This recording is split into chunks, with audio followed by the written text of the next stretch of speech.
As Lewis Hamilton, now at Ferrari, dares to dream of a record 8th F1 world title, the Tifosi will be hoping the Brits can bring glory back to Italy.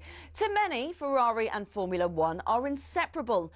They're the only team in the sport today to have competed in the first World Championship in 1950, are the most successful team in history and have built some absolutely gorgeous cars. Their first driver's title was won in 1952 by Alberto Ascari. Considered one of F1's most dominant and best-loved champions, he drove the iconic Ferrari 500 and defended his title the year after.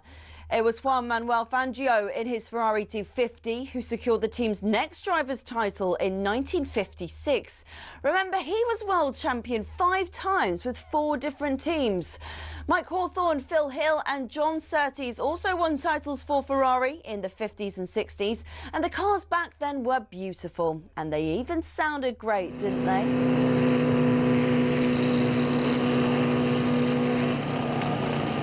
Anyway, Ferrari went 11 years without winning a title until Niki Lauda won in 1975 in the iconic 312T.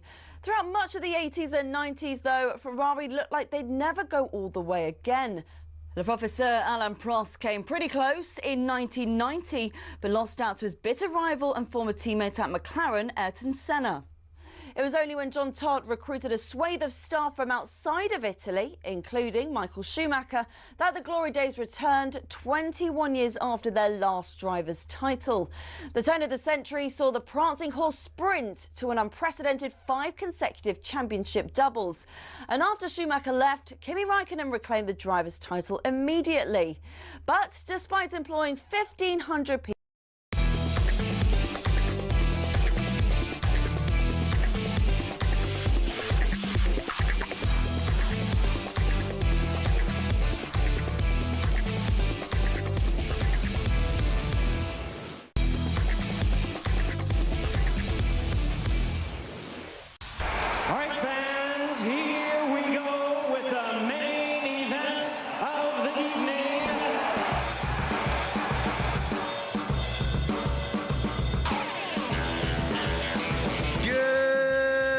and welcome to the Sports Bar on talkSPORT. Me, Jamie O'Hara, over there, Jason Cundy. Has anyone seen Ronaldo? What you doing? Throwing an elbow like that. Pete. Ireland. Big result for the Irish. Come on, up the Irish. Get in there. England, though, continue their perfect qualifying campaign. 2-0 win tonight, live on talkSPORT. Harry Kane, unreal again. But do we really want him dropping that deep when it comes to how we're going to play in the World Cup? He's making tackles on the edge of his box. 03717 22 3344. What can you read into Thomas Tuchel's lineup tonight? Are we seeing the team come together? Bellingham, Foden come on. Eze comes on, scores a brilliant goal. Loads to talk about. You can have yours say elsewhere. Anthony Joshua versus Jake Paul still dominating the headlines. We're going to be joined by former bantamweight champion Spencer Oliver to go over that. But let's get involved in this show. The Irish can phone us up as well. Big night for you, beating Portugal 2-0. Amazing performance from you. Want to hear from you all. 03 717 22 3344.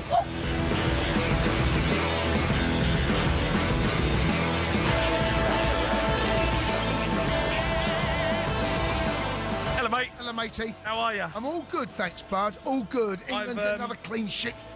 What? What's up? This looks. I mean, come yes, on. You're right. Yeah, we've got to mention the new talkSPORT backdrop. Yes, it looks unreal. The studio is stellar. That is top draw. Dean Saunders, though. Even Dino, look off my shoulder. No, I feel like he's leering. I feel like he's like my gaffer looking at me again. Like, what's he thinking? Look at Dino. If you look at his facial, if that's me back in the day playing under Dean, that's him looking at me saying, "Is he going to run? Any danger? What's he doing?" Yeah, get through midfield for God's sake. Stop. We miss out, mate. Look at the sports bar. We're in. Yeah, it's great. Listen, this is the beauty of the new studio. We can create all sorts of images behind us as we're seeing that. Yep.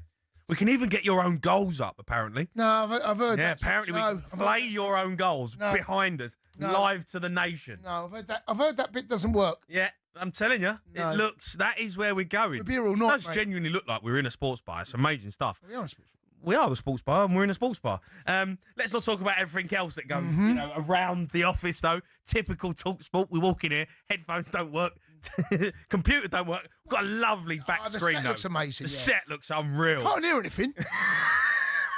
No, we're all got headphones everywhere. Plugs don't work. No, we're all good. It's so talkSPORT, isn't it? We love it though. That's what we're about. Let's talk about England. Decent performance, happy? Yeah, decent performance. It was a bit of a slow, sluggish start, I thought. Once we got our noses in front, there was lots. I mean, you're looking for partnerships. I'm looking at the team, and about you and I were discussing in the green room about watching them. Who starts here? And the one that kind of stands out that 6 months ago would never have been on our lips or most people's lips is Nico O'Reilly, right? He's such a good player. Yeah, he is so accomplished. Looks so comfortable. And there are certain players, right, that receive the ball and always have more time when they receive it, or look like they've got more time than they actually do have, because the way they receive it, the way their body shape is, they get their head up and they make things look easy. He's one of those, right, that was he 20? And he's only 20 years of age, the boy. He's at a handful of games in terms of like Premier League appearances compared to Harry Kane and like to Pickford and one or two others. It wasn't that long ago that you and I talked about Lewis Skelly saying this boy could get 100 caps for England. I don't see anyone challenging him. Well, you fast forward 6 months, and now you've got Skelly's not in the squad, who's a brilliant player, by the way. Yeah. Now he can't get in Arsenal's teams because Falakiori's keeping him out. Yeah. Now you've got Nico O'Reilly, who actually, from what I understand, he's not a natural left back.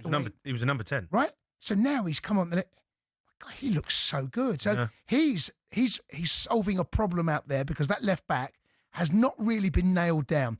Right back looks like it has with James. Goalkeeper has. The centre half position with Mark Guéhi being out, Konsa and Stones, great deputies.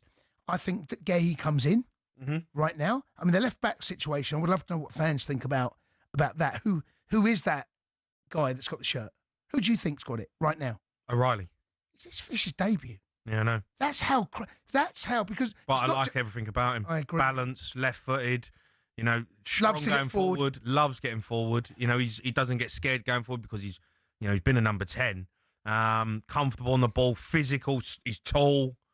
You know, doesn't look like he's going to get ticks beat a lot of boxes, right? He looks class. I really like what he's about. Fair play to the boy. Quick rise to fame, and you look at it now and go, God, he looks so accomplished, and so everything comes easy to him. What did you make of Harry Kane? Right, so look, Harry Kane is one of the best. I don't care what anyone thinks of this. He's one of the best players in the world right now. Right, he can do so many jobs, and he does them effortlessly. He scores goals for fun. Look what he's doing at Bayern Munich. Technically, he is such a brilliant footballer. You could probably play him. He's one of those players. Wayne Rooney was like this. Wherever you put him on the pitch, whatever position he played, even out of position, he'd probably be the best player on the pitch. I've seen Wayne Rooney play midfield, 10, left wing, right wing, centre forward. He was the best player on the pitch. Yeah. Why? Because he was natural. But we don't need Harry Kane playing as holding midfielder. We need Harry Kane up front. I know, but what that does, and I've seen this under Southgate, what that does, it frees up space in behind. We do have runners. That's why I think he likes pace out wide. That's why Grealish is going to miss out. Yeah. He likes Gordon. He likes Rashford. He likes Saka. Bellingham can do that. Madueke can do that. Yeah. Rodgers can do that. They can fill the void he leaves. Yeah. I don't have a problem with it. There was one occasion, however, where he picked the ball up and he was the deepest outfield player on the pitch. But he played a brilliant ball over for literally for Rashford, 60-yard ball into Rashford. Yeah. And you're like... No, but do we want Harry Kane picking the ball up off the back four? Listen, I love it, and it's breathtaking to watch, and I think he's fantastic. I've seen him do it for Borussia Dortmund. He plays in a little number 10 role. He gets in little pockets, and his ball retention is incredible. His passes are great. But tonight, I love it, but do we need it? I want to see Harry Kane affect the game in the final third. And and I'm not saying not drop off and get into little false areas like a false nine gets into pockets and we have runners off him. I don't want to see him the other side of the halfway line picking the ball up deeper than Declan Rice. I don't want to see that. I mean, there's one point, Jason, in the second half, and it's great. He's on the edge of the box. He makes a sliding tackle. It's a great tackle. But for me, I look at it and say, okay, it's a great tackle from Harry Kane on the edge of the box. But why is Harry Kane on the edge of the box? Something's gone wrong positionally if Harry Kane is diving in on the edge of the box to make a tackle. No, it's not. I'm not going to disagree. It's not ideal, but I think the structure of the team. If Tuchel, don't forget Tuchel worked with him at Bayern, right? He knows Harry Kane. Harry Kane has matured. He is a wonderful, wonderful footballer. Harry Kane has matured into an all-round attacking player. His passing ability, some of his hold-up play and link-up play. Honestly, he is so good. I take your point. But I think when he does drop deep, and of course, we want Harry Kane infecting the ball. But you know what? I see him drop deep, ping balls out, and then 10 seconds later, he's in the box to try and get it. Yeah. He can't do it from the edge of our own box. No.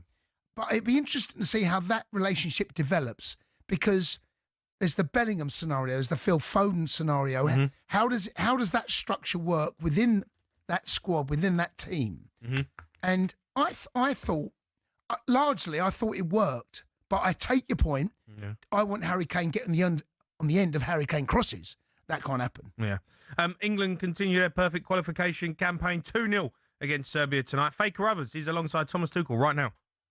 Thomas, congratulations. What pleased you most about that performance? The performance itself against a complicated, strong opponent and in a difficult match. They knew everything about us. We knew nothing about them. and they have quality, and they were re-energized from the new coach and well drilled, and they had a context to the match that we didn't have. It was a final for them, so it was difficult. And first half, we needed to put a lot of effort to shut them down, which we did excellent in first half. Second half, we struggled with our pressing. They escaped in the deep build-up and had some fast attacks because of that. I'm not so sure why this happened, but it happened. So we needed to put a lot of effort in, especially in the last line, to keep a clean sheet. Compliments to the last line, because they did excellent, and it was a huge physical output again from the whole team, especially in through the whole match, to control the majority of the ball. So in all aspects, I'm happy about that, because it was a real test, and we won. We kept a clean sheet. Atmosphere is good, energy is right. So. In many ways, do you feel like you learned more from this game than you did the 5-0? No, not more, but it's important to have all kinds of games. You know, like let's say if Harry maybe can score the header in the end of the first half, and we score then maybe the first chance we have in the second half, then yeah. Everyone thinks and things just go always in your way. It's good to overcome obstacles, and it's good to have a period where we cannot score the second one, and they create chances, and to stay stable and not lose our head and regain control. It's good to have answers and proof of concept in all kinds of scenarios. And yeah, that's why I'm happy for that. It's good. You know, I always end up being on body language watch, and you and Anthony Barry were very animated, particularly in the in that first half. What were you wanting that you weren't seeing? What was working? What wasn't? No, we had to adapt to their. We didn't know how they would line up, and so we needed to adapt our pressing, which we did. But I liked our first half. We always tried to help and always tried to push. Harry dropped a lot into midfield to distribute the balls. I think we got dangerous from the wide areas, from the long switch of play. The players figured that out very quickly and executed it good. Not so clinical from the wingers and to maybe score a second one earlier, but the effort was there, and you have to trust me. It needed today a lot of effort to not lose ball possession and to not concede more chances, because they have a certain quality, and they showed it. Yeah, you could see that for sure. When you made the 4 changes, what were you thinking? What was it? A new injection of energy, and how pleased were you with the 4 players that came on? I think they were straight away there. First of all, they had straight away an impact. We needed more energy. The game was a little bit like stuck. And we paid a bit the tribute for the high intensity against the ball. So we had 4 new players straight away, because I didn't want to have any other a second and a third interruption of the match. So we decided for 4 changes, new quality. They straight away had an impact. Especially offensively, they had the impact. The match got a little bit stretched. Suddenly, our field got a bit stretched. I'm not sure if I like it. I'm not so sure why this was the case. And we had to overcome some difficult moments, but in general, good impact from the bench. Phil assisted. Ebb scored. Beautiful goal. So, tick the box. It ticked the box indeed. We'll see you in Tirana. Thank you. Thank you. Thomas Tuchel there with Faker or others. Let's go to Paul. He's a Southampton fan. All right, Paul? Hey, Doug. Good evening. How are you? I'm all right, Paul. Is you at the game? Good, yes. I'm just driving back now. Fantastic. Really, really buzzing about it. Yeah. Well, I mean, you're a Southampton fan. It's probably the best football you've seen this season. We've just had 2 wins in a row, so all my Christmases have come at once. I mean, look, Paul, a decent performance. You know, Harry Kane was brilliant in parts of the game. We looked solid as a unit. Players running in behind. I really feel like we've got a team together. I'm completely with Jason on Harry Kane as well. It works because he's now in his, early 30s, heading towards mid-30s. Yeah. You've got quicker players on the pitch, and we're using them. You know, you've got an abundance of quicker players. You've got Gordon, Rashford, Saka, Rodgers. You know, take your pick.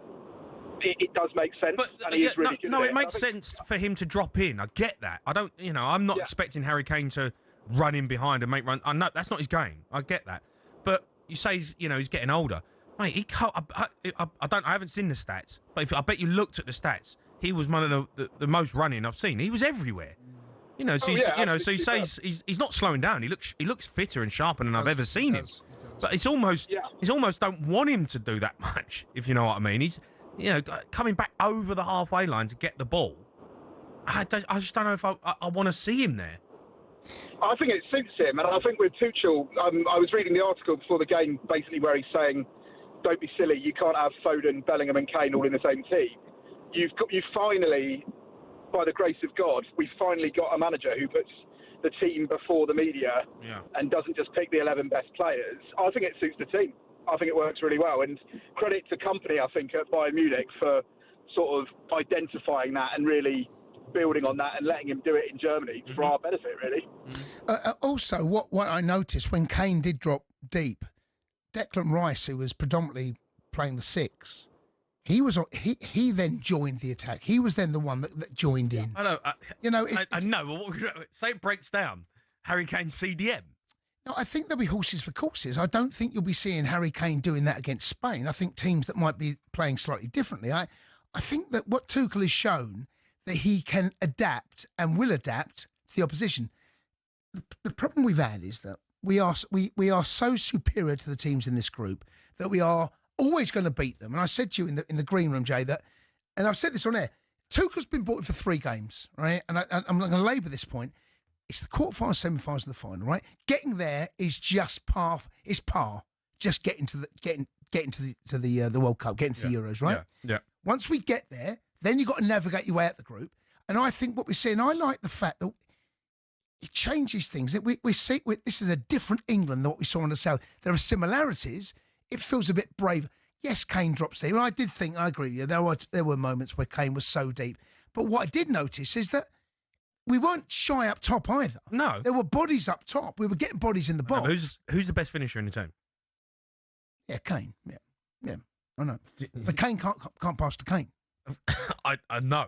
So there's my argument. You want Kane? Do you want Kane passing to Rashford but and also, maybe scoring, or do you want Declan Rice passing to Kane and definitely scoring? But also, either you or the caller made the point about Kane is quick. He's never been slow, but he ain't lightning. No. He ain't Saka quick.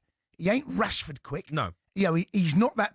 And I think that we can catch teams out. I think we've shown that we can actually take advantage of him coming deeper. Spaces open up. Let me tell you now, as a centre, when my centre forward used to drop deep, it scared the hell out of me. I'd rather him come up and I could feel him and see him and touch him. When they drop deep, you do feel who's got who. Let's be honest, mate. He was in 6s and 7s, whoever you played against. That's true. But mean? when they drop deep, but you rather touch them, feel, and know where someone is. Yeah. When they drop deeper than you, or you can't feel them, or you're like, I feel a bit empty. Yeah.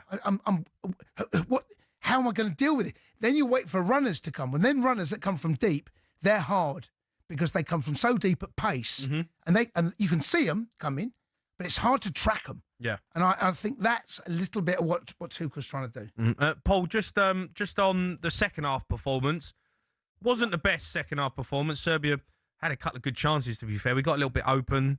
Some of the subs come on. Look, we end up winning the game, but we seemed not as resilient, in the second half. I thought it was a sensible performance in that Serbia had to win. Yeah.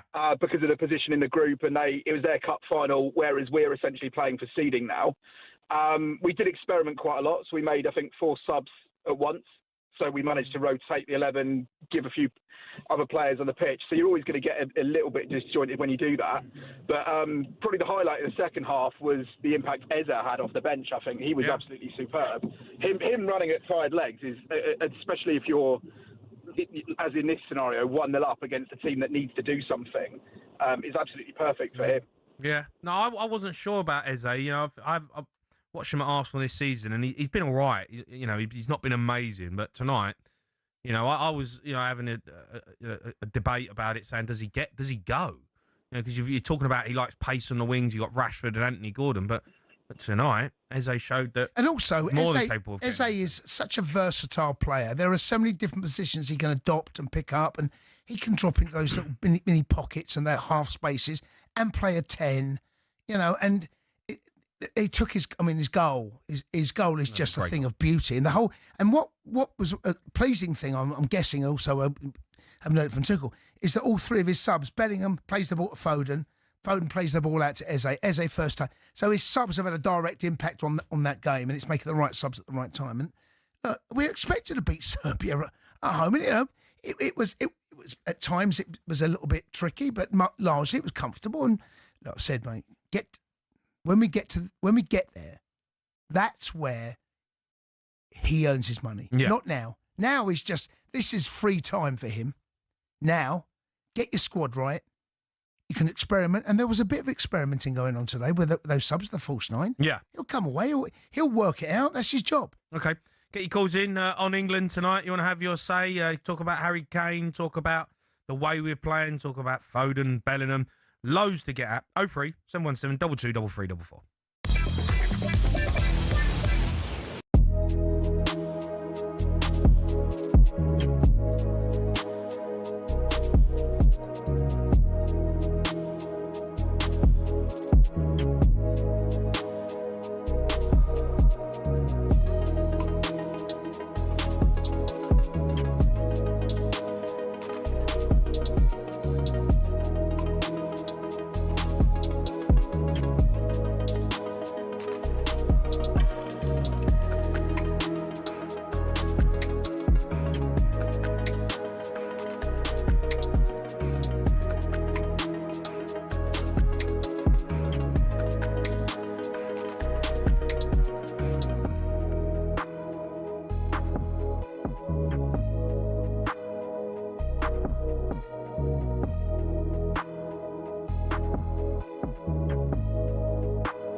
Bakayo, we literally spoke 2 days.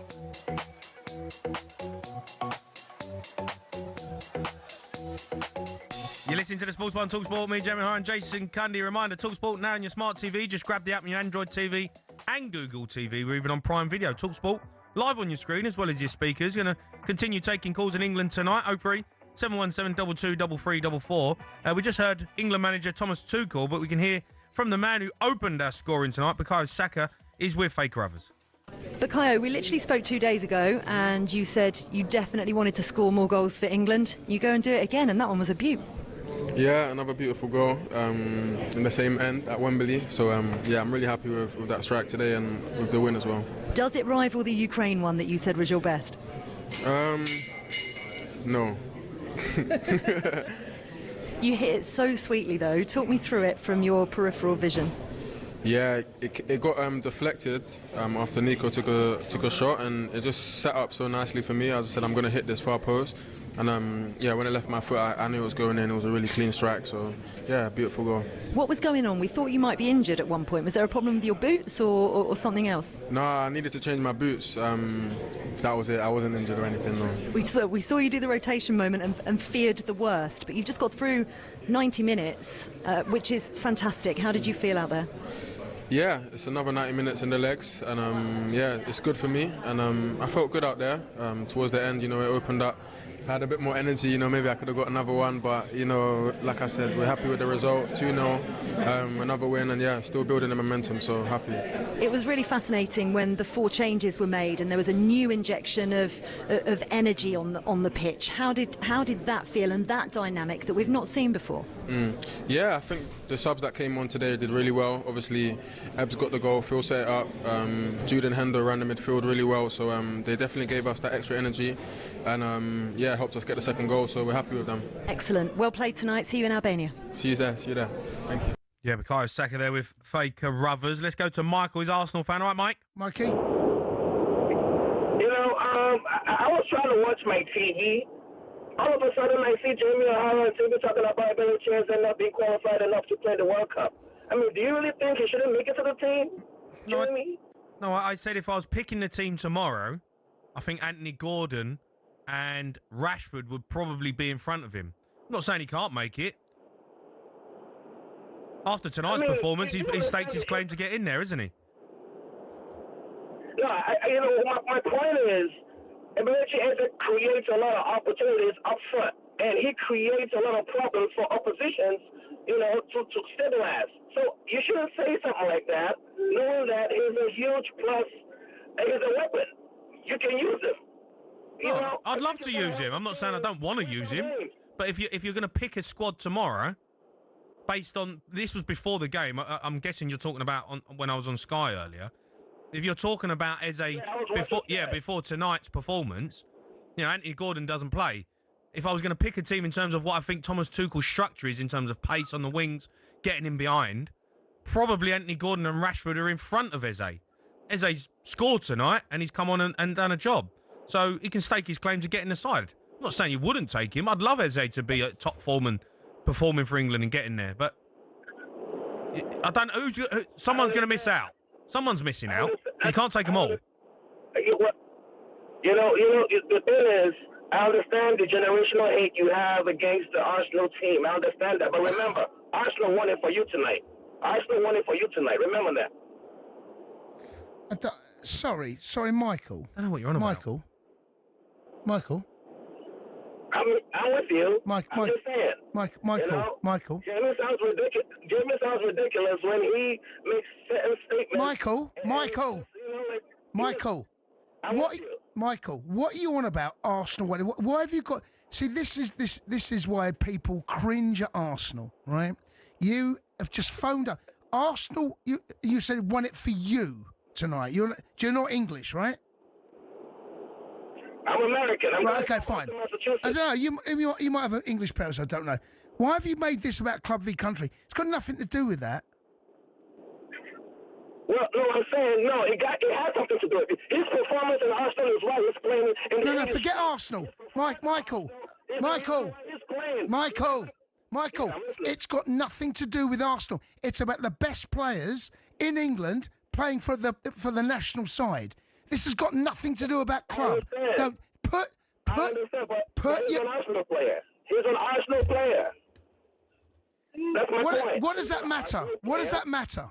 Sorry, you're going to have to explain this to me. Why you phoned up, right? you know, there are Arsenal fans listening to this cringing now because you are cringe FC. You do cringe. This is what you're all about. What's this got to do about beating Serbia?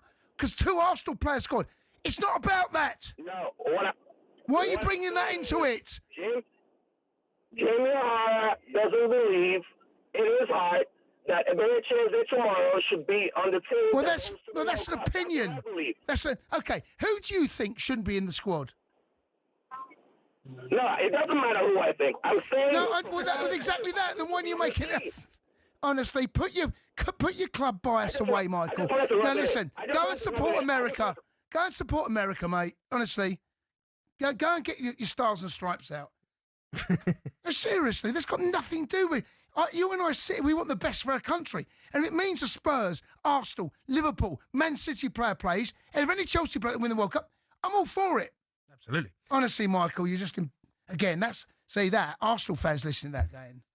Who's this? We've got another Arsenal fan. Chris has phoned us up. Right, Chris. Hopefully, Chris is going to be more balanced. Hello, gents. You all right? All right, Chris. How are you? Go on. Yeah, not too bad, lads. Can I just ask you, Chris, that last call about make it about Arsenal? I don't know what you think, Ryan. I mean, we're all together, aren't we? When it comes to this, aren't we? Aren't we? Oh, 100%. Best players have to play. Best system has to start. It's about the team, isn't it? We watched enough of failure over the last 50-odd years to, you know, we're doing all right at the moment. It's just keep it about country, not club. Yeah. My point being, only because you said something then, Jamie, go on, about after what you've seen from Eze this season, you wouldn't necessarily have him in the England squad. For now, if I was picking it tomorrow, but this was before tonight's performance, remember?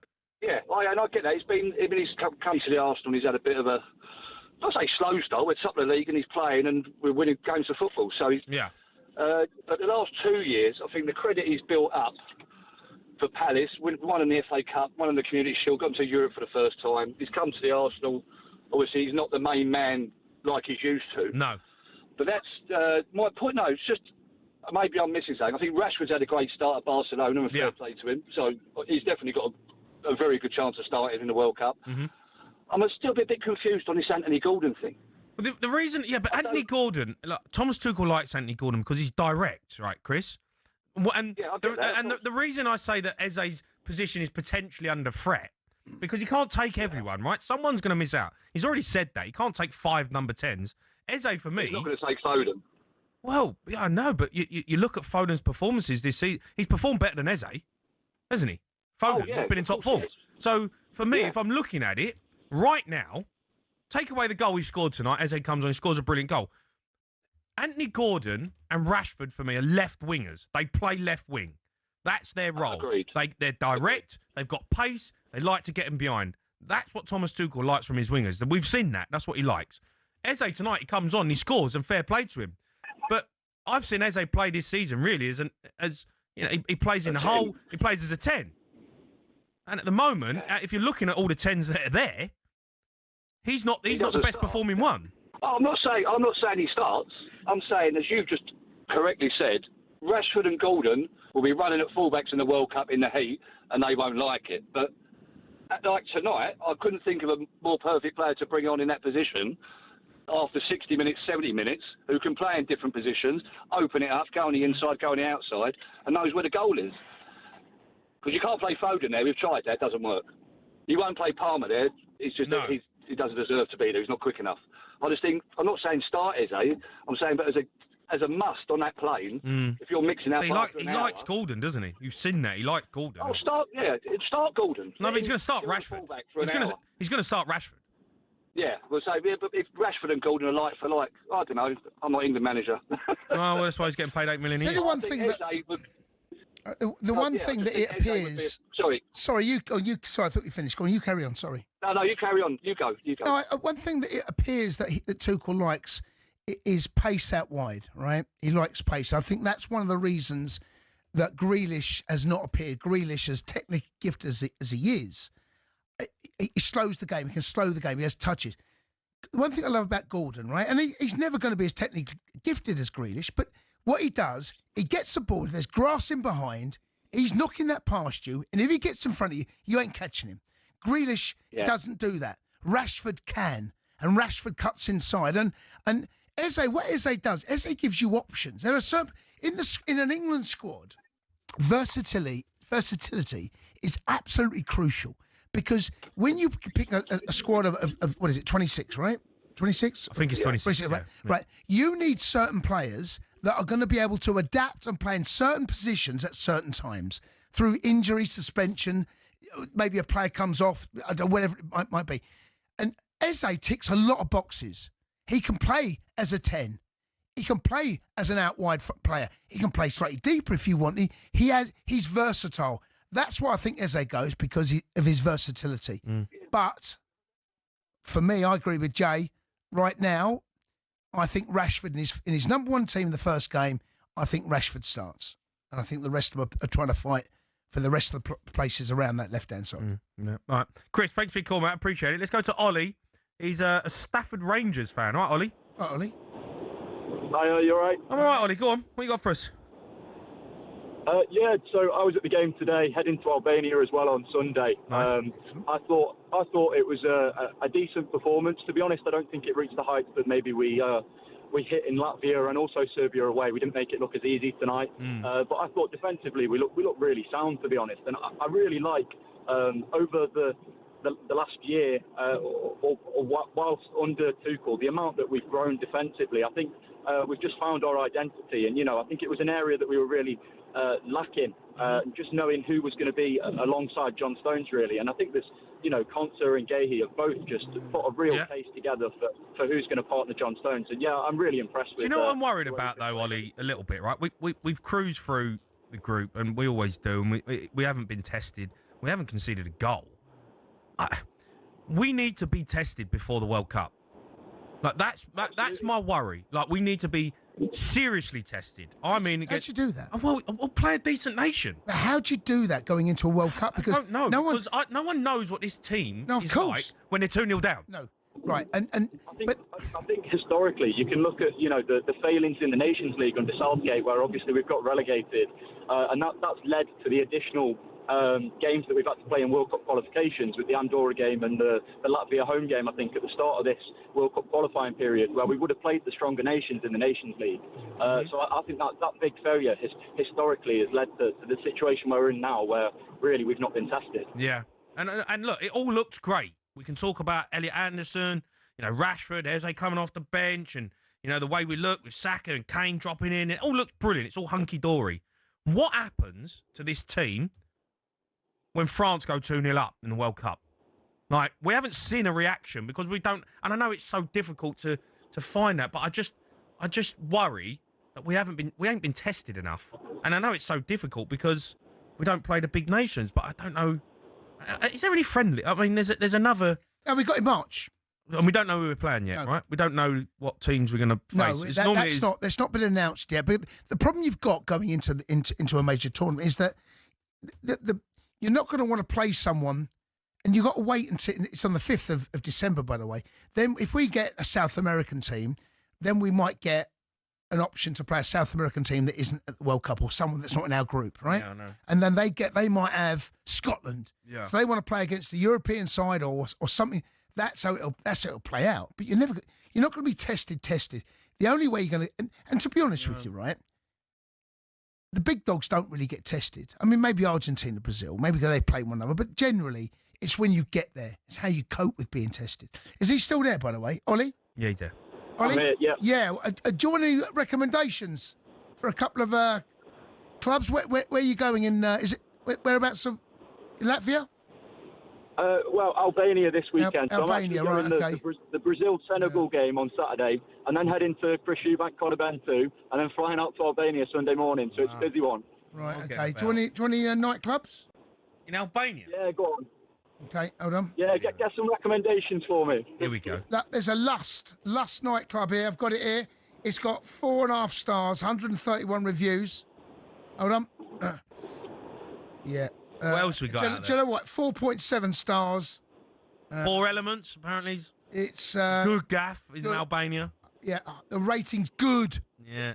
Ollie, is that Get yourself to Lust and 4 Elements. bit of Lust? Well, I'm in a €7.50 hostel for the weekend. You have some money to spare. Hold it, €7.50?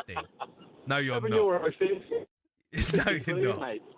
That's an unbelievable bargain. Yeah. So you're getting your head down in Albania for £7. Yeah, with breakfast. Mate, you don't know what it looks like, though, do you? What's it called, the place you're going to? Oh, I haven't got a clue, mate, to be honest. Booking.com's finest. Yeah. Booking.com. Never let you down, mate. 9.5 star, mate. 9.5 on the Richter. Bit of lust. Bit of lust, I mate. don't know what goes. I mean, Brilliant. Keep your calls coming in. 03 717 22 3344.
You're listening to the Sports Bar and Talk Sport. Me, Jamie O'Hara, and Jason Cundy going to be joined by European football expert Kev Hatchard to go over the massive win for Ireland tonight. But first, England continue the perfect qualification campaign tonight. 2-0 winner versus Serbia. Let's hear how tonight's opener sounded right here on talk Sport. clear. O'Reilly back in, staying deflection. Oh, what a goal from Saka. That's a magnificent volley. Real moment of inspiration from Bukayo Saka. I've got to say, he made it a very, very difficult technique look very easy. 28th minute opener for Bukayo Saka, his 14th goal for his country. Yeah, Bukayo Saka in top form again. We love to see. Let's go to Russell, Sheffield United fan. All right, Russ? All right, Russ. How you doing? You all right? Yeah, absolutely, yeah. What do you make of the performance?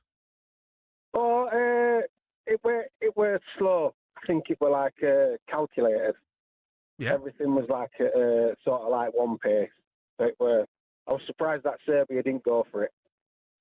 Well, obviously, you've got to get the ball for us first. Waiting, it's a tough gig to have a go at, Yeah, it is obviously against England, but where they were in the group, only being a point behind Albania, I expected a little bit more from them. They had a go second half, to be fair. They had some chances in the second half. They had a couple of good opportunities. But you're playing against one of the best teams in the world.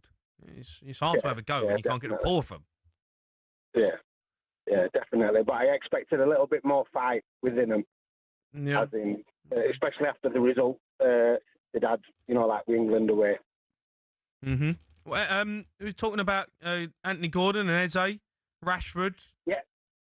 Yeah, I sort of like, obviously I was like listening earlier a little bit about the debate. Mm-hmm. It was like sort of like even before sort of like tonight's performance, I sort of like think Gordon and Eze are above Rashford.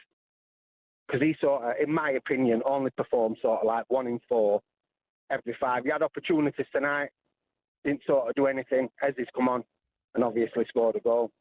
Game opens up.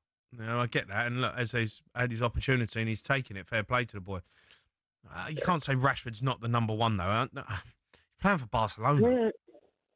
Yeah.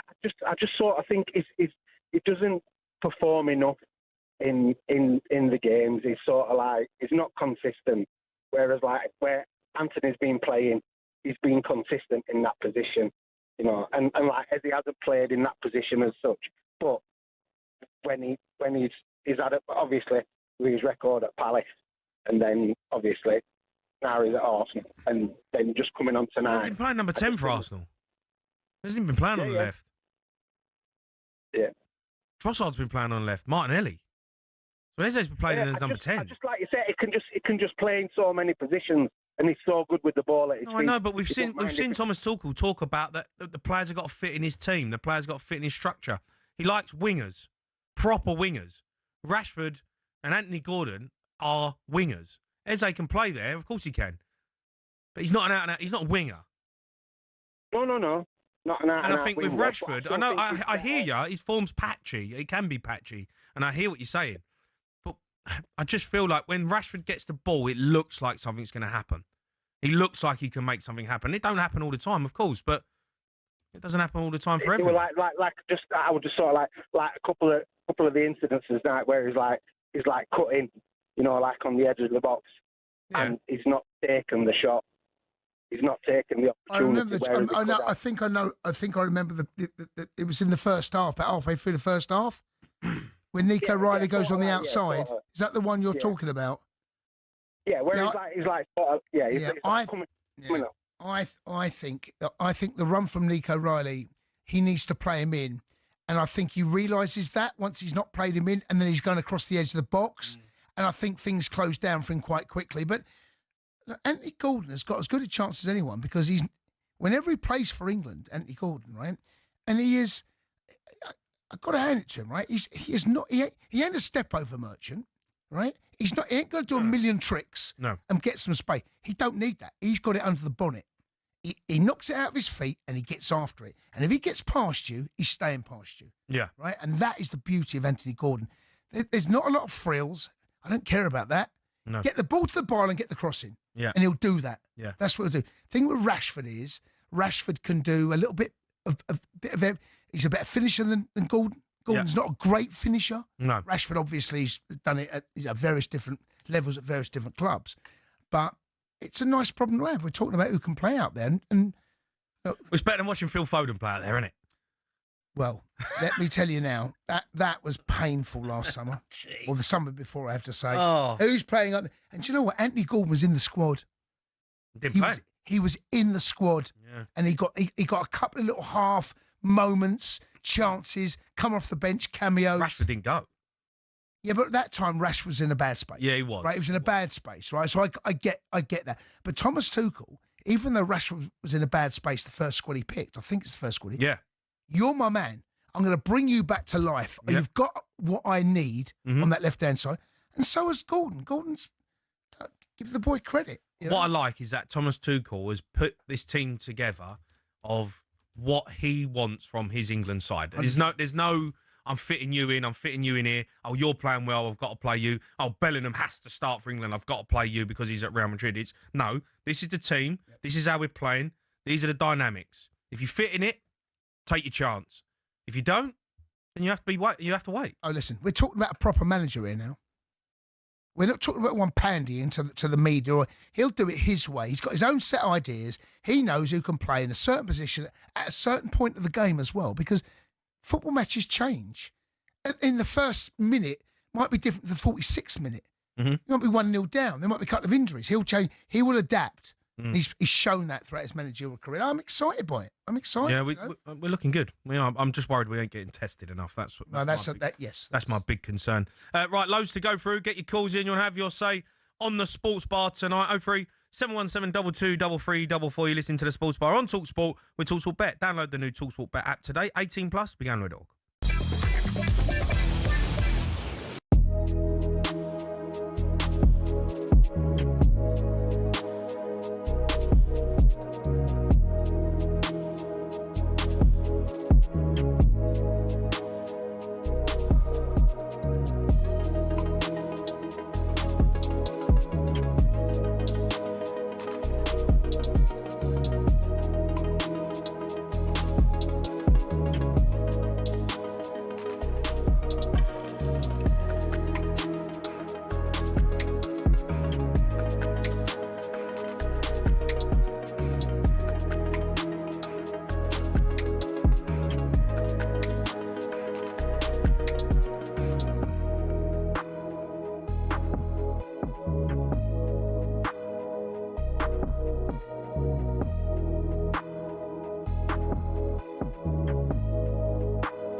let's be honest. We've all found ourselves raging at a referee's decision at some stage. This feel familiar? That is an absolutely shocking decision. They've got a case in that it was a bad decision. It's such a poor decision. Yeah, I think he's just made a bad decision in that instance. But what does it take to get to the very top of football refereeing? Every referee starts with their county FA. It's a simple training course and you can take it as soon as you hit your 14th birthday. Once you've done that, you have to go through at least 11 hours of face-to-face training. You'll then graduate as a Level 7 official, which means you can take charge of county-level games. But hold your horses, there's still a long way to go to get to the Premier League. Your next step is to spend a year each at Levels 6, 5 and 4. This covers the top of the amateur game. Only at Level 3 do you start doing Northern Counties or Isthmian League level games, for example. If you've done this all quickly, you can reach Level 2 and ref your first National League match after, I don't know, 6 years? After getting enough experience at that level, you can apply to be a referee in the EFL. There's an interview, people watching you do games, and then, if the EFL are happy, you'll be granted a Level 1 licence to ref in games in League 2 and above. Now, they don't just say on you go to the Premier League, you have to work your way up through the divisions. Only after years of hard work and refereeing on cold Tuesday nights in Stoke can you be considered to do matches in some of Europe's very best stadiums. Now, who was the youngest to reach the very top? It was actually Michael Oliver.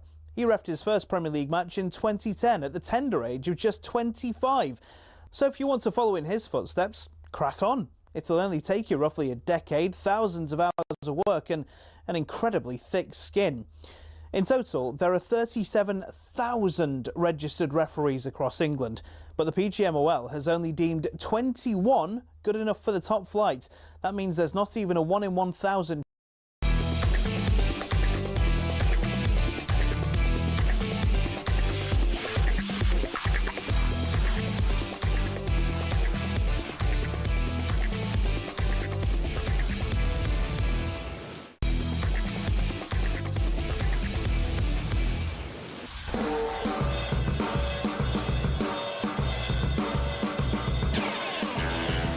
Yeah, good evening. Welcome to the Sports Bar on talkSPORT. Me, Jamie O'Hara and Jason Cundy are going to be joined by European football expert Kev Hatchard to go over the massive win for Ireland tonight. Ronaldo got sent off as well, straight red.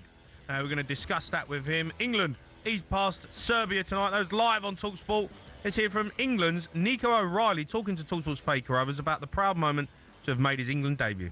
Yeah, it was an amazing feeling to make my debut here at Wembley. My family watching, yeah, it was a dream come true. I was going to ask who was here today, and did you get some nerves? When did you find out you were in the team? So yeah, my mum, stepdad was here watching. No, I wasn't really nervous, I'd say. More excitement. And what about your family? Because, you know, big moment for them as well. What did you say to them when you knew that you were starting? Yeah, I just told them. He was buzzing. We were just saying, do what you do. And yeah, they didn't try and pressure me too much. They tried to let me just focus on the game. But yeah, I'm going to go and see them after. And what did you think of your performance tonight? I'll tell you what our pundits thought and our commentary team in a second, but how did you feel out there? Yeah, I felt all right. It was an okay game. Obviously, we got the clean sheet, which is important, the 3 points, which is important. Personally, yeah, I think I did okay. But yeah, that's it really. That's it really? Yeah. It's a tough gig for Faker Overs at the moment. Well, look, England players don't give much, do they? Well, I mean, look, he's a young boy making his debut. He's been excellent in the last calendar year, right? Not just this, but going back before. Since he's come in at left back, he solved the problem because actually Guardiola used to play left back, if you remember. Yeah. And that was a bit of a problem for them. I know they brought Aït-Nouri in, right? And Aït-Nouri's got an injury. Let me tell you now, Aït-Nouri's got a problem because Nico Riley at the moment, he has nailed down that left back position. He's in that England squad on merit, of course you are. Now he's forced his way into the team. It's his debut. Lewis Skelly. Who else is there? Is Lewis Hall? Jed Spence, Livramento. Jed Spence and Livramento. It's right now on that natural player with a left foot. We all love. I don't know about you, but I don't like a right-footed playing left back. I'm a left footer, so what do you think? No, I'm saying no, but how you visually look at it. Right? I hate seeing right. I've seen Aspilicueta, right, play left back for Chelsea, right? Yeah. And as good as he was, it ain't that balanced. No. Right? And, No, I totally agree with you. But Nico O'Reilly, mate, he's as comfortable as they come. He's a Rolls Royce of a player. No, he looks good. He genuinely does really. And you mentioned the point earlier, physicality, both boxes, set pieces. Yeah. He can be a threat there as He's well. a big boy.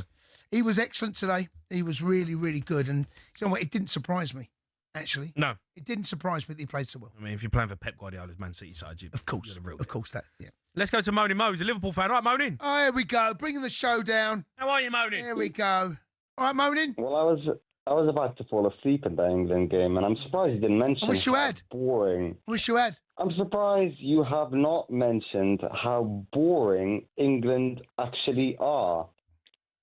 And you still haven't mentioned, by the way, that you haven't won a trophy since 1966. So stop calling yourself one of the best teams in the world. We are. But we are one of the best teams in the world, Mo. But and we haven't conceded a goal in qualifying. Who cares? Right, so what do you want from us? You will never win a trophy, so I don't want anything from you, but you will never win a trophy. Let me give you an analogy, right? Go on. Imagine I enter a baking competition, let's say for a Victoria Sponge. Yeah. Okay, for 48 years in a row. And I don't win the baking competition. Every time I cook the Victoria Sponge, the cake flops. Would you say I'm a good baker? You wouldn't. It's a terrible analogy. It's not what you're doing in this analogy. Is that the best you got, Mo? The best you got? It is. About as good as England. No, it's no, but England's performance tonight. Yeah. Congratulations for qualifying to a 48-team World Cup, by the way, and for beating the team that's 49th in the world. How are Libya getting on, Moaning? About as good as England, mate. How are they getting on? Didn't you draw? Who did you draw with the other day? Someone told me. Mauritius. Mauritius. Good team, by the way, Mauritius. They bake cakes really well. Their Victoria Sponge ain't bad, matey. Jason, you have to admit that you do not have one genuinely good footballer that's enjoyable to watch. Even Harry Kane is so boring, is so turgid. He's a metaphor. Mo, I know you come on here and you want to spike some nonsense out, but I'm not, mate. No, but you are come on, you're talking absolute rubbish, mate. We've got one of the most exciting teams in the world. You're not excited. Name one player that's exciting. Thank you for using that adjective, by the way. Well, Harry Kane is the best striker in the world right now. He's not exciting. He's not an exciting. He's the best striker in the world. How's that not exciting? Look at Brazil. Is Saka exciting? Saka, there's a reason you don't win tournaments because you don't have footballers, players that can play football, that can play the game. You don't have it. Sorry, Richarlison plays for Brazil. Jamie. Would you rather Richarlison play for England or Saka? I'd rather watch Brazil than watch England. Richarlison? I'd rather watch Vinny Jr. than I'd watch Harry Kane. Richarlison? That you pick this one. Richarlison or Kane? I'm going to give you a straight swap now. Right, Mo? Come on. Forget your Victoria Sponge, right? You backed yourself into a corner. You brought Brazil up, right? I'm giving you Richarlison or Harry Kane. Who are you taking? I don't answer loaded questions. No, listen. You brought Brazil. Look, it's not loaded. You brought up Brazil. It's a loaded question. You brought a Victoria Sponge. You brought a Victoria Sponge. I didn't, right? I'm just asking you now. You mentioned Brazil. Richarlison or Harry Kane? Vinny Jr. I'm not going to answer your loaded questions. It's not loaded. That's not a loaded question. It's not a loaded question. It's a very straight yes or no question. It's not loaded. It's not loaded. You can talk about soundbite, Mo. You winding me up. You want to get talking about soundbite in. You want to get your soundbite in, but at the end of the day, you will never win a trophy, and that's what I do know. How are Libya getting on, Moaning? About as good as your team, mate. No, Moaning. Libya, mate. Honestly, what? Seriously. Okay, let me ask you this. I prefer my team not to qualify than overhype it and not win. Could Harry Kane get in Libya's first 11? Who cares? What's the hypothetical? Harry Kane's English. No, I'm just saying, could he? If he was from Mauritius, would Harry Kane get in it, or would he be on the bench? Can Harry Kane win a World Cup? No. Can a Victoria Sponge win a World Cup? Can you win a World Cup? I'm English, mate. I'm English. You know, so Yeah, so you will never win one. Look, Mo, I like you, mate, but you do come in and talk some rubbish, mate. You really do. Do you know what, Mo? I don't know what goes on in Mo's life. Yeah, he lives. Kind of gets a bit old. No, Yeah. he likes to. Joe, he's been on the phone for an hour and 12 minutes. Yeah. It's just anyway. Let's go to Stinky Pete, the Leeds fan. All right, Pete. Stinky Pete. All right, boys. How are we doing? All right. How are you? Good. I was actually quite happy with that tonight. Actually, it's all right, wasn't it? I think we've seen tonight a hint of what is going to happen at the World Cup. 'Cause it's going to be hot, isn't it? It's going to be very hot. Well, we don't know what time we're playing yet, but yeah, it's going to be hot. Yeah, but like the rugby, we're going to have the bomb squad. I think we're going to start with a team similar to we did tonight, and then we're going to have Eza, Foden. Even if he doesn't start Bellingham, they're going to come on for the last half hour. Yeah, and they're going to be, they're going to have the energy. It's going to be that last half hour of games that is going to be the real difference. It was interesting tonight as well that when he made his substitutions, he didn't take off a single defender, which I think is what's going to happen at the World Cup. It's all going to be about the pace that's going to be changing. Mm-hmm. I was amazed tonight that Reece James didn't come off, for example. I thought he would only get maybe a half. He likes Reece James a lot, doesn't he? I don't think he'll play on Tuesday, though. I think he will tailor his team. Yeah, I don't think. You do have to protect Reece. Yeah, and Saka and Reece James. I think you'll find that they won't start those guys. I'll be surprised if they do. I really will be. Oh, totally agree. But I think all these substitutions in the World Cup are going to be the pace. So it's going to be. It was interesting that Kane came off, and we changed it and played effectively a false nine, didn't we? Really. But I think it's going to be the wingers are going to swap out, the 10 will swap out, and we'll have all these creatives will come on for that last half hour, last 25 minutes, and that's where all the games are going to be won. Yeah, okay. I think we've seen the new blueprint for what's going to happen in the summer. Yeah, and of course the teams we come up against, and I'm sorry if I keep going over this, but because we're seeded, and there are going to be 3 other teams in that group that will play in 3 very different ways. Expect to see more often than not out of those, at least 2 of those 3 teams, a low block that are going to sit and going to frustrate, maybe go 5 at the back, 5-4-1, and try to catch. That's what we're going to come up against. Honestly, the group games can be painful because I've seen it too many times. Yeah. I mean, I'm scarred by some of those group games. No, I hear. So when you get out the group, you play against a team that actually have a bit more self-belief about we'll take our game to you as opposed to us stopping you play. And that's where the tactical battle, that's where Tuchel comes in. That's where I think the difference between what we had in the Southgate, we've done brilliantly, that's going to be the difference whether we go on to out the quarters, into the semis, into the final. That's where the difference will be. Okay, all right, keep your calls coming in. We'll try and squeeze a few more on. We're going to be joined by Kevin Hatchard next to go over a massive win for Ireland tonight. 03 717 22 33 44.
Yes, myself, Jamie O'Hara and Jason Cundy, giving you the sports bar tonight. We're going to be joined by talkSPORT's boxing pundit Spencer Oliver ahead of a huge rematch between Eubank Jr. and Conor Benn this Saturday live on talkSPORT. But first, time to take a look at the rest of tonight's action for talkSPORT Bet.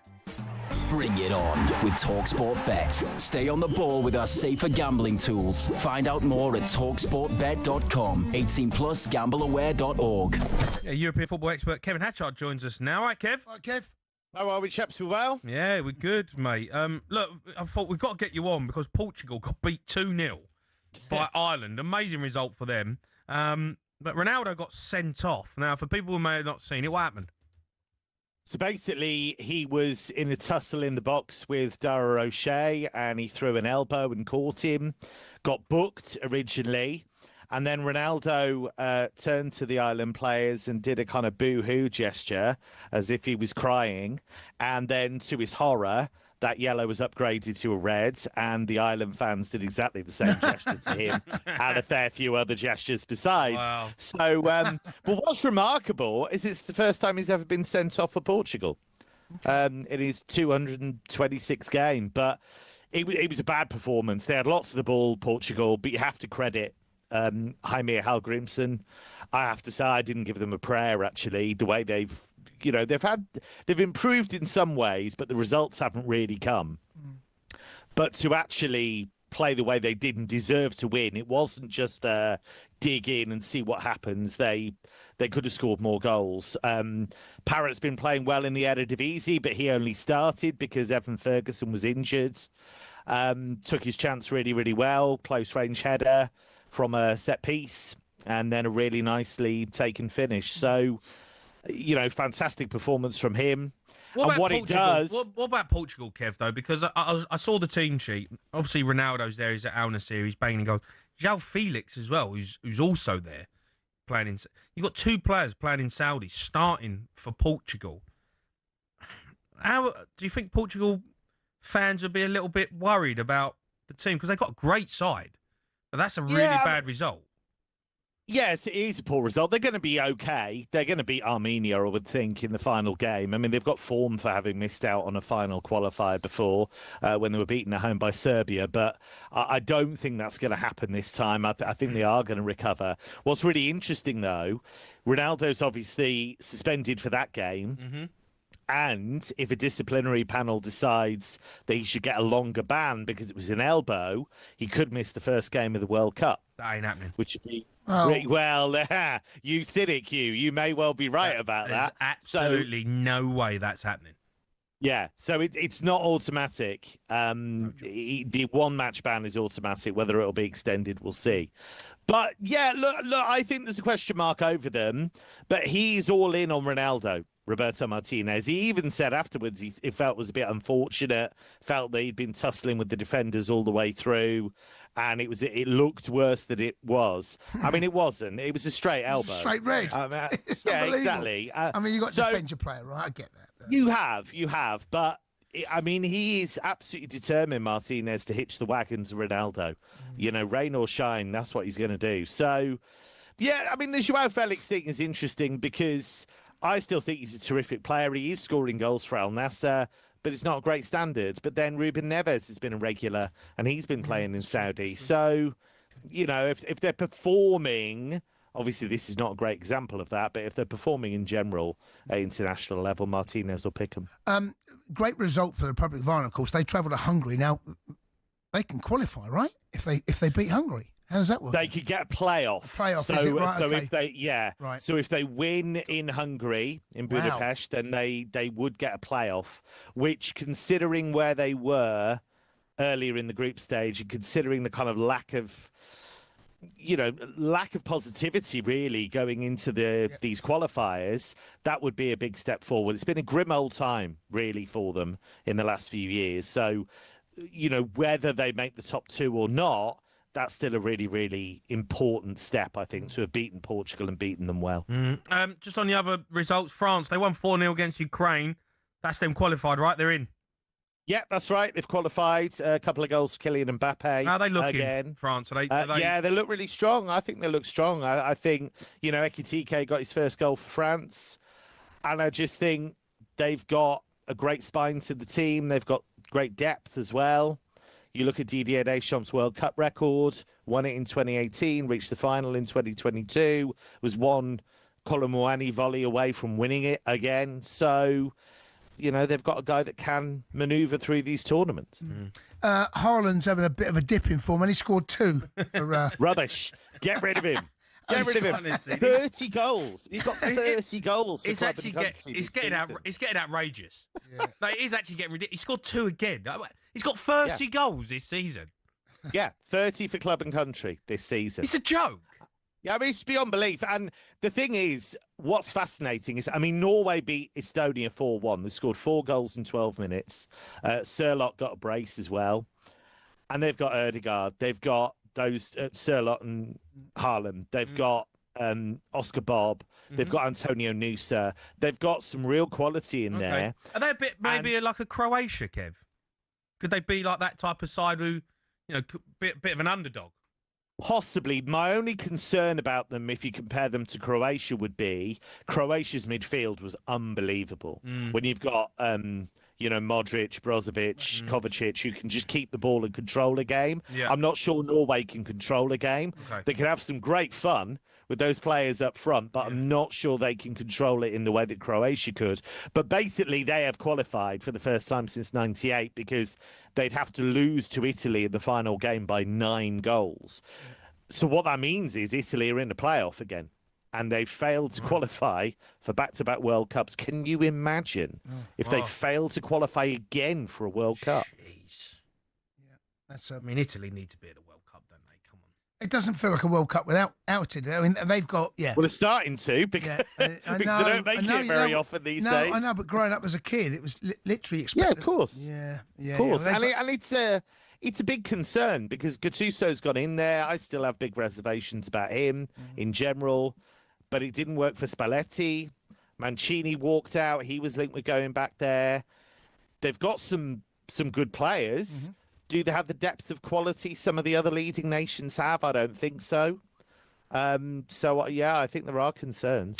Kev, just on obviously the other sides who are the big hitters, we talk about Spain, you know, Germany. How are the European sides faring in terms of not only their performances, but the kind of the expectation around the countries as well? Yeah, well, I would expect Spain to qualify comfortably from the situation they're in. They had a fairly straightforward group, and they've made short work of that. If everybody's fit, they have a hell of a team still, because you just look at that midfield. You know, Rodri for a start, but you've got so much quality in that midfield area. You look at the front three potentially, and you're looking at Lamine Yamal, you're looking at Nico Williams, maybe you're looking at Morata. You never know what you're going to get from Morata. Sometimes when he's on a cold streak, he can look awful, but when he's on a hot streak, he can look great. They've got a good defensive structure. I'm not sure about the goalkeeper. If you look at Germany, I cannot say hand on heart they'll make a big impact at the World Cup. They've got the coach to do it. They've got some of the quality to do it. I still don't think it's all come together for him. I think there have been good performances, but there have been some really bad ones as well, and they were awful in Slovakia when they lost that qualifier 2-0. And that's why they're still having to work really hard just to qualify as group winners in that group. They've got to go to Luxembourg and win that, and then they're at home to Slovakia. So they're not home and hosed yet. Okay. Musiala coming back will be big, but yeah, big question marks over them at the moment. All right. Kev, you're a star, mate. Kev. Thank you. Cheers, chaps. There's Kevin Hatchard, our European football expert. That was a look at the latest action. Thanks to talkSPORT Bet. Terms and conditions apply. 18+. We're going with a dog. Bring it on with talkSPORT Bet. Stay on the ball with our safer gambling tools. Find out more at talksportbet.com. 18+, gambleaware.org. Right, we're going to take more of your calls. You want to have your say on England's performance? 03 717 22 3344.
You listen to the Sports Bar on talkSPORT. Me, Jamie O'Hara, Jason Cundy. Back to your calls in just a sec. But first, thanks to our friends at Virgin Atlantic, we're giving you and a mate the chance to win the ultimate trip of a lifetime, Las Vegas.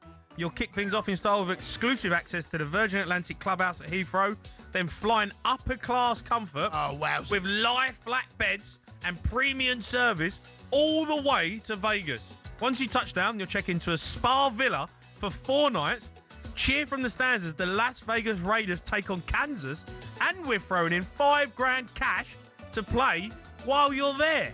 So clear your calendar, January 2nd to the 7th, 2026, because this could be the best start of your new year ever.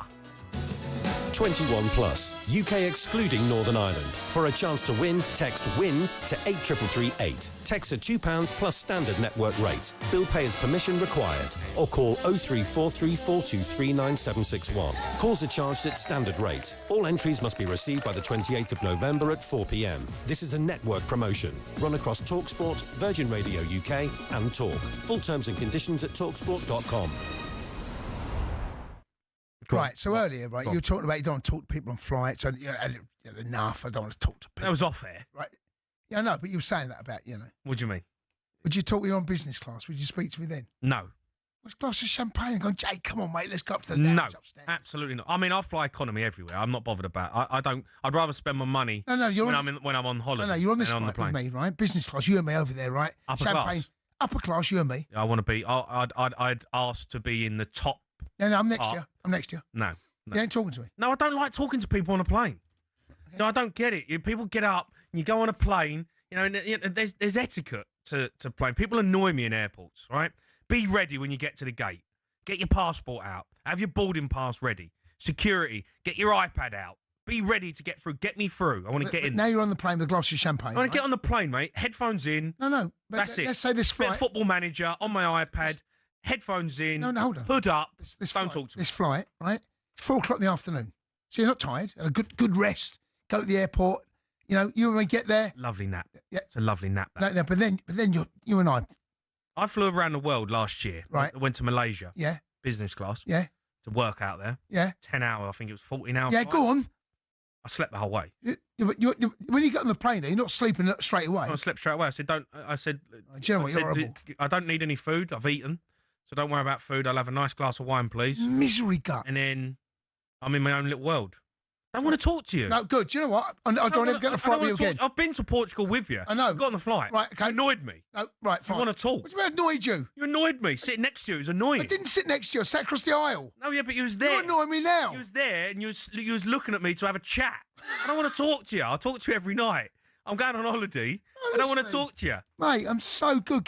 I love the whole thing about I don't understand why people want to talk on a plane. Mate, You're never going to see that person ever again. Right. Why are you going to talk on a plane? No, not next to someone you don't know. Next to someone you do know. I see it all the time. What about the lucky future Mrs. O'Hara? She knows the deal. Well, you don't talk to her. We have great plane etiquette, me and my missus. We're both in the same world. We get on the plane, we have our little things, headphones Don't in. even talk to her. Have a little cuddle. Yeah, she can fall asleep on my lap, whatever. That's fine. Headphones in.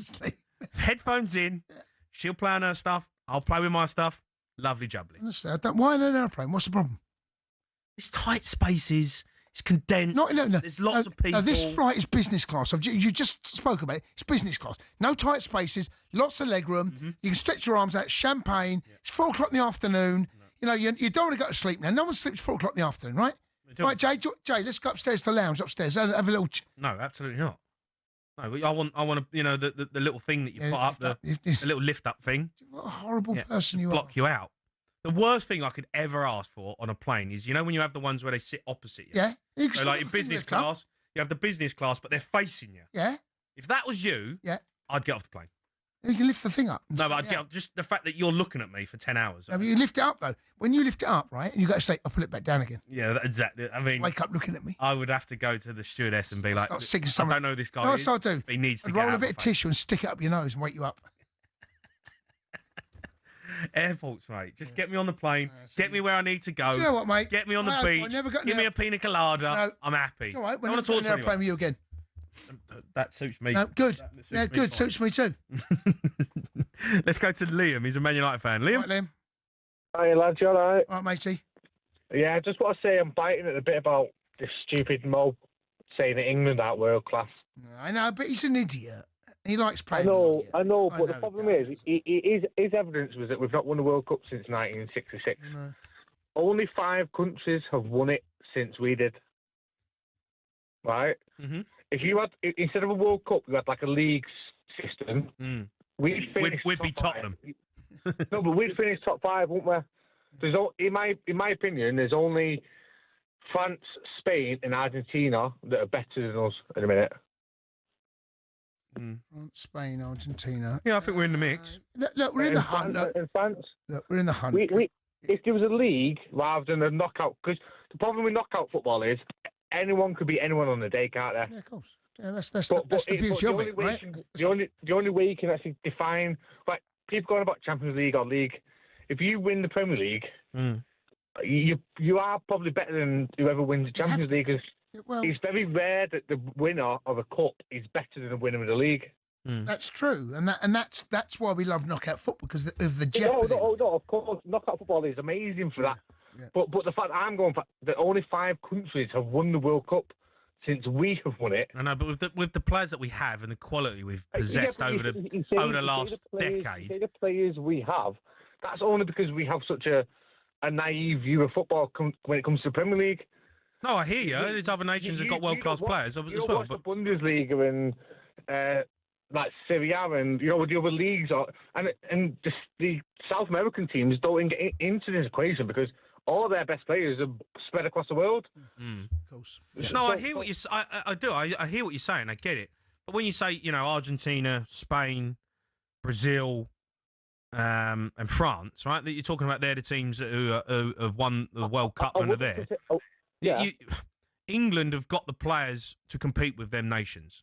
but we haven't of won course, it since '66. But what's been the issue with England over the years is, I think, a few things. Bad management. Under Sven-Göran Eriksson, the fact that we was playing 4-4-2 with the players we had is criminal. Right? We had players like... No, but you still, but you got to make it happen. 4-4-2 then with Sven that was the formation. I don't think it was, because I think the Germans and the Spanish were playing 4-3-3 and 4-2-3-1. We had players that... I think Michael Carrick has only got 16 caps for England, which is criminal. Like, he's one of England's best holding midfielders we've produced in the last 20 years. And to play, he only played 16 games is to shoehorn, like what Tuchel said recently, he's not going to play players just to get them in this team. And let me go back to that, right? Because I think that's something that really has struck everyone that's interested in England, is how he is not prepared to toe the line and play what are perceived to be, and let's be honest, Jude Bellingham is a serious footballer, right? He is top, right? He doesn't fit the team. He might. But yeah, great. He might, right? Right here, right now, he might. So, but how many times have we seen now the bench can win you a football match, right? And things can change. Lack of form, injury, suspend. There's all sorts of things. But what I love about Tuchel at the moment is that he seems to have tried to problem solve before the problems are there. And what I mean by that is that everyone expects Bellingham to play as a 10, right? But Morgan Rogers has come in. He starts Rogers tonight. There's your shirt. Bellingham comes on. Here's your chance. I expect Bellingham to start on Tuesday, all right? I expect him to start. I expect there'll be other opportunities for other players to be given that chance to, there you go, show me what you've got. I don't think we've seen a manager, and certainly in my lifetime, that has done that, because I remember you going back to the times of Sven, the Lampard, Gerrard, Scholes scenario. How'd you get them all in? If Tuchel was in charge back then, I think he would have found a way to have either accommodated them all, or changed the system, or not accommodated them all. Well, can't a player play half a game? You start Scholes or Gerrard in their right position, take him off and put Gerrard on. Oh, come on, it don't work, does it? You don't take players off at half time. No, I don't. No, I'm not saying half time, but 60 minutes and get. And then you find a way to get the best out of the team, right? No, yes, of course, you find the best way. And if you remember, Sir Alf Ramsey, right?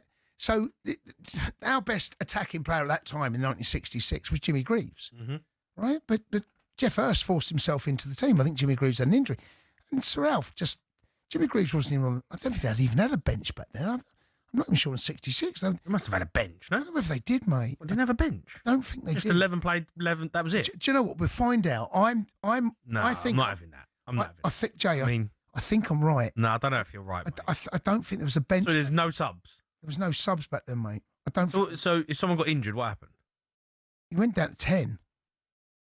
I know. It's a crazy time. It was the last, apparently we've just confirmed, that it was the last World Cup without subs. Yeah. So Jimmy Greaves was in a suit, right? And Jimmy Greaves, anyone that knows their history about Jimmy Greaves in English football, right? Yeah. I think minutes per games played, maybe not now Harry Kane, but he is right at the top of the list, right? His goal scoring record for games played minutes is ridiculous. Jeff Hurst, no one thought Jeff Hurst at the beginning of the talk would start the World Cup final, right? Not only that, score a hat-trick and win it for England. Right, so things change. That's the point I'm making. Okay, yeah. You might have got game back then, you know. What, on the bench? I'd have sat next to Jimmy Greaves. You wouldn't have had the option to not be go. Yeah, Cundy, we put him on the bench. They didn't have a bench. Jimmy Greaves never got stripped that day. I mean, when you go back and think about it, it's actually quite ridiculous. It's unbelievable. World Cup with no subs. No subs. Extra time and penalties. So you were literally, your calves were hanging out. Literally, that. And if you are off your feet, yeah, that's it. Well, you break a leg. Don't pull a hammy back then, or what?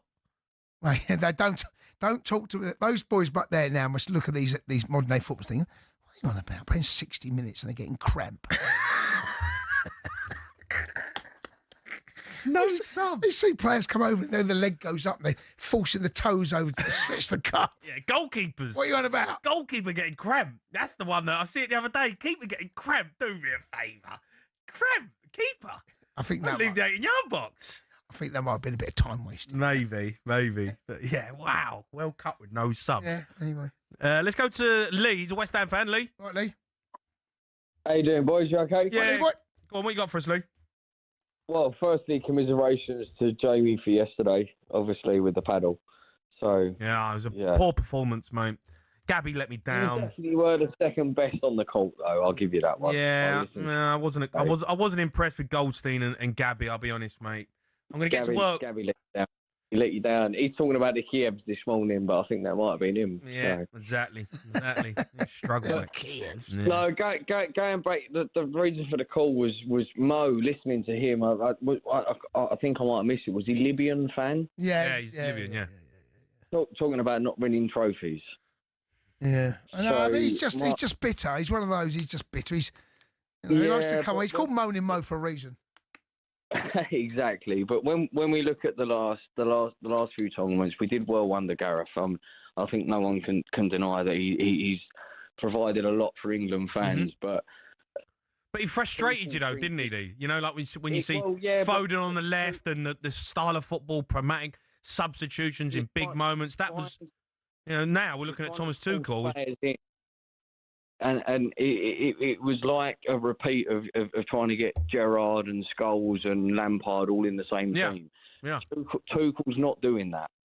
Tuchel is going, this is the system, this is the best player at the right time, and you've got to prove yourself to get back in this team, and someone's got to do wrong to get into it. And I think the only example that will be different is Kane, because we haven't got another number 9. But Foden's come in and done a job there tonight and gone, there you go, and set up the goal for Eze. So I think this is it. This is when you get your chance, take it. And I think when you look back over the Southgate tenure, and Gareth done a brilliant job. I'm not going to diss Gareth at all, but I did feel there were probably, when you look back, that there too many players were guaranteed, understandably so, because they were good players. But Tuchel was like, no, if I find out, and he said the other day, in fact it was yesterday, that he can't find a place for all of those number 10s, and someone's going to miss out. And that's just the reality of being a top level footballer. And you've got elite players coming in, there's going to be an opportunity for one of those, and you might miss out. Doesn't mean you're a bad player. It means that moment you might not be able to get in the team. But the bench can change a game. Let me tell you, in this next World Cup, the bench is going to be absolutely crucial to every single big dog team out there, because there's going to be a lot of quality on the bench. Lee, listen, thanks for your call, mate. We'll try and squeeze a few more in if we can. We've got Back Pages coming up next.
We're going to be joined by Spencer Oliver. He's coming up to look ahead to a huge fight this weekend. But now it's time for Back Pages.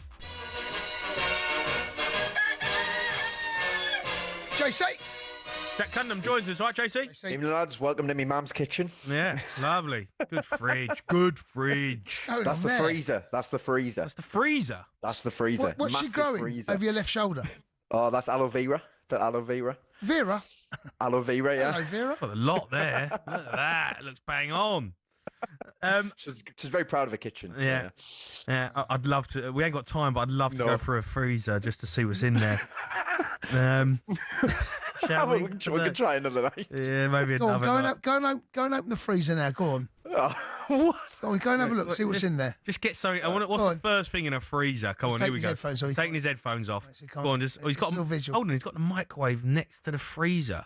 Is the freezer in the top half? I don't. Yeah. All right. What's he got in there? What's that? What is it? Bring it over. We can't see it. Bring it closer. Freezer's open. Bit of chicken arrabbiata. Oh, yeah. She knows how to live. Yeah. Just freeze them bad boys. Eat them 6 months down the line. Oh, dear.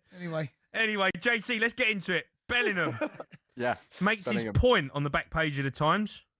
No, yeah, he obviously came on tonight, this evening, in the game against Serbia, 2-0 win for England. He was left on the bench. That was obviously the big talking point, the fact that Morgan Rogers started over him. We talked about it last night, didn't we? How we said how England have basically got 4 10s in Palmer, Bellingham, Rogers and Foden. And Bellingham came on and did really well. And it felt like it was actually really but good. I mean, it's such an agenda around back pages with Bellingham makes his point. No, Well, what I about know what you mean. Foden? What about Eze? Well, Eze made his point as well, didn't he?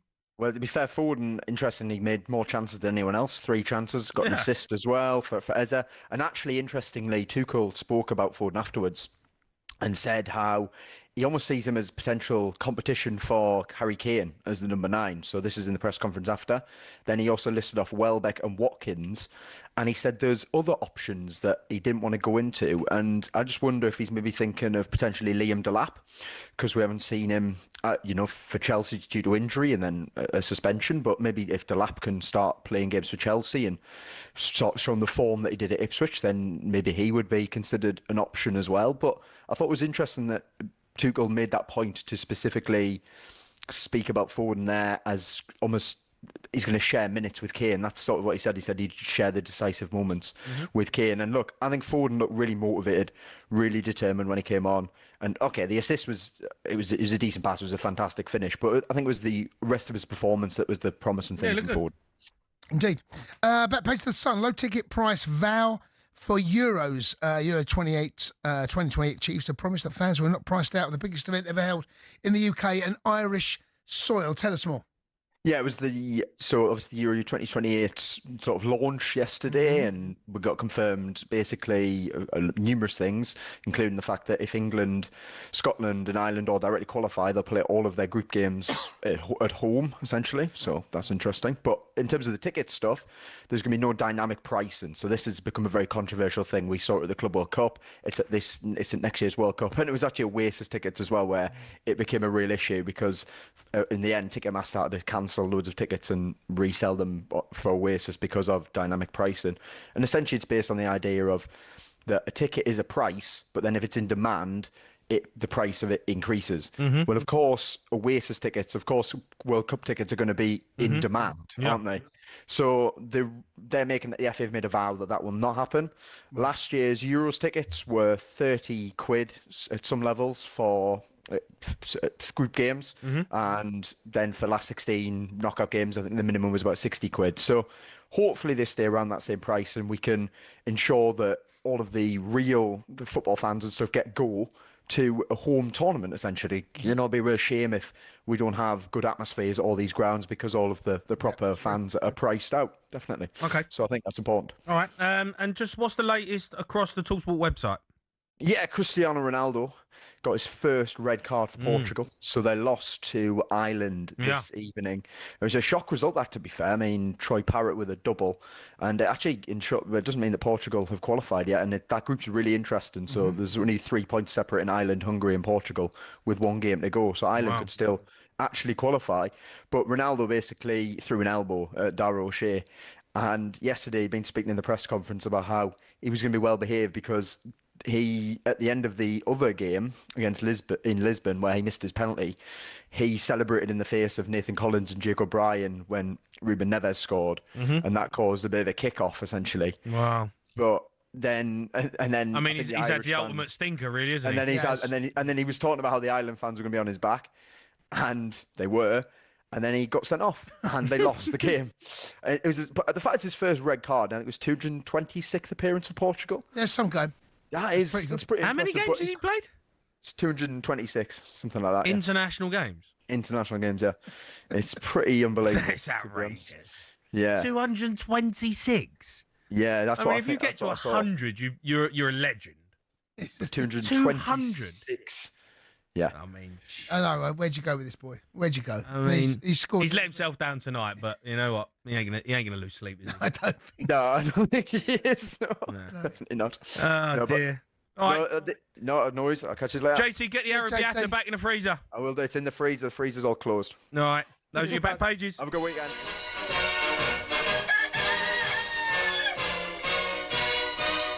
Right, we're going to see what Goldstein had to say about mine and Gabby's fitness levels on Drive today. Rest of Talk Sport coming up next.